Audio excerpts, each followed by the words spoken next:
ಸರ್ಕಾರ ಕಬ್ಬಿಗೆ 3,300 ದರ ಘೋಷಣೆ ಮಾಡಿದ ಹಿನ್ನೆಲೆ ಬೆಳಗಾವಿ ಜಿಲ್ಲೆಯಲ್ಲೇ ಮುಂದುವರೆದಿದೆ ಸಂಭ್ರಮಾಚರಣೆ.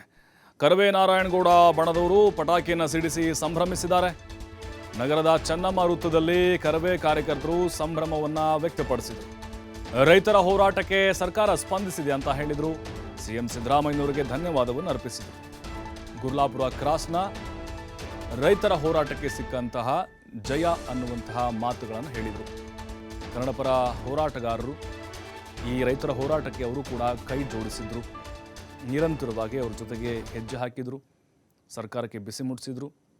ಅದರಲ್ಲೂ ಕರವೇ ನಾರಾಯಣಗೌಡ ಅವರು ಬಣ ವಿಶೇಷವಾಗಿ ರೈತರ ಜೊತೆಗಿದ್ದು ಅವರ ಕೆಲವೊಂದಿಷ್ಟು ಹೋರಾಟಗಳೇನಿತ್ತು, ಅವರ ಬೇಡಿಕೆಗಳೇನಿತ್ತು, ನಾವು ಕೂಡ ಅವ್ರ ಜೊತೆಗೆ ನಿಲ್ತೀವಿ ಅಂತ ನಿರಂತರವಾಗಿ ಸರ್ಕಾರದ ವಿರುದ್ಧ ಹೋರಾಟವನ್ನು ನಡೆಸುವಲ್ಲಿ ಅವರು ಕೂಡ ಸಕ್ಸಸ್ ಆಗಿದ್ದಾರೆ.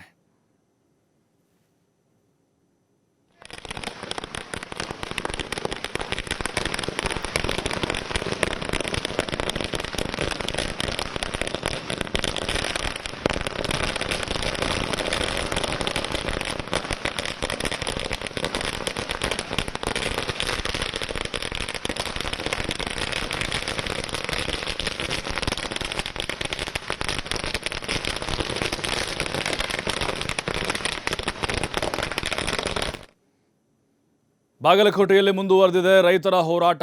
ರೈತರಿಗೆ ಅನ್ಯಾಯವಾಗಲು ನಾವು ಬಿಡೋದಿಲ್ಲ. ರೈತ ಸಂಘದ ರಾಜ್ಯಾಧ್ಯಕ್ಷ ಚುನಪ್ಪ ಪೂಜಾರಿ ಹೇಳಿಕೆಯನ್ನು ಕೊಟ್ಟಿದ್ದಾರೆ.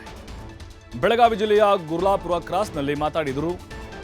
ಎರಡೂ ಜಿಲ್ಲೆಯ ರೈತರಿಗೂ 3,300 ನೀಡಲೇಬೇಕು ಅಂದರೆ ಬಾಗಲಕೋಟೆ, ಬೆಳಗಾವಿ. ಅಲ್ಲಿ ರಿಕವರಿ ಕಡಿಮೆ ಇದೆ, ಅದನ್ನು ಸರ್ಕಾರ ಸರಿಪಡಿಸಬೇಕು. ಅಂದರೆ ರಿಕವರಿ ಅಂದರೆ ಇಳುವರಿ ಪ್ರಮಾಣ ಅಂತ ಹೇಳ್ತೀವಿ ನಾವು. 12.20 ಈ ಥರ ಇರುತ್ತೆ. ಅದ್ರ ಮೇಲೆ ರೇಟ್ ಡಿಪೆಂಡ್ ಆಗುತ್ತೆ. ರಿಕವರಿ ವಿಚಾರದಲ್ಲಿ ನಮಗೆ ಮೋಸ ಆಗ್ತಿದೆ ಅನ್ನುವಂಥ ವಿಚಾರವನ್ನು ಕೂಡ ಚುನಪ್ಪ ಪೂಜಾರಿ ಹೇಳಿದ್ದಾರೆ. ಈ ಗೊಂದಲಗಳನ್ನು ಸರ್ಕಾರ ಸರಿಪಡಿಸಬೇಕು ಅಂತ ತಿಳಿಸಿದ್ದಾರೆ.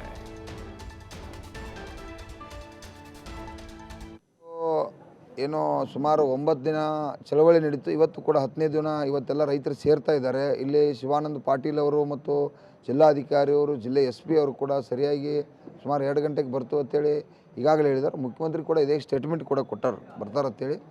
ಬರ್ತಾರೋ ಬಂದು ಅವ್ರ ಆರ್ಡರ್ ಕಾಪಿಯನ್ನು ಕೂಡ ಕೊಡ್ತಾರೆ. ನಮ್ಮ ಬೆಳಗಾವಿ ಜಿಲ್ಲೆ ರೀತಿ ಯಾವ ರೀತಿ ಐತಿ, ಬಾಗಲಕೋಟೆಯಲ್ಲಿ ಭಾಳಷ್ಟು ಇವತ್ತು ಕಬ್ಬು ಬೆಳೆಗಾರರು ಒಪ್ಕೋತಾ ಇಲ್ಲ.